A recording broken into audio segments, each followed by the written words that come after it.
on the beat.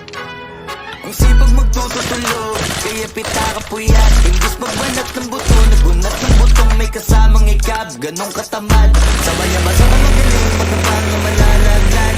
At nagtataka ka pa kapag sabi sa kung wala ka na nakakapkap. Clap, clap, clap, ang hilig mo sa teka muna. Kaya imbis na lapian nakuha ko muta.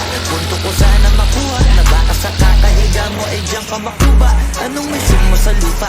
Magpatigas ng batuta, paramihin ang populasyon. Ganyan ba talaga pag walang ambisyong mataas di nalulula? Buti pa tupa, napapastol, ikaw puro angas tol. Alam na nagpapanggap, pagka labas ng door, iba-ibang palabas, kaya madalas mag-more. Akala mo lang nakahabol ka na, pero di ka pa nakakascore. Di lang pala yung tulog yung pwedeng may mapanaginipan. Di rin pwede na lahat ng gusto idaan sa hilingan. Pag may nahiligan, di madalian, di madalian. Ba't di pagigil? Sige, ikay magpursige kasi di pa ulit.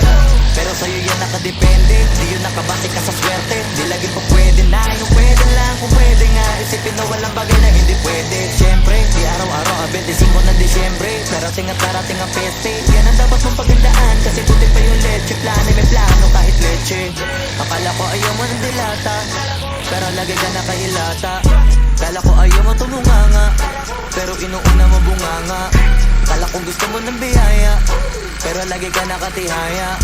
Sarili mo din ang dinadaya, kasi sa katamaran mo siya niyaya. Bakit kasi di ka pumapayag? Ikaw din naman ang mahihirapan, tsaka ikaw din ang manghihinayang sa masasayang. Hoy batugan, di ka ba mayaman? Wala ka bang matabang wali? Bakit di ka makabangan? Baka bakal na mukha mo tapos ulan mo naman magnet. Pahiga-higa lang sa higa, akala mo biyaya sa iyo ang kusang lalapit. Iba ka hanip, di nagpapanik. Sanay ka ba walang budget o sadyang wala ka lang target? Yung iba naman mga tamad meron din kakaibang mindset. Kaso lang hindi natin alam kung utak ba talaga nila ang ginagamit o gumagamit. Pag walang wala at pagkakailanganin sa pataling kumakape. Pag walang arit, sige ang dagit, sige ituloy mo papare hanggang hindi kang pa sumasabi. Sana malabanan mo sarili mo na sanay na puro kaingin.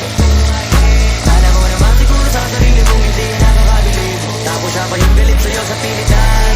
Yun naman ang di ko maintindihan. Di mong imposible, di mo din kainisan. Kahit pa ulit-ulit mo pasigihan, mali ka na kahit na isang beses mo lang hindian.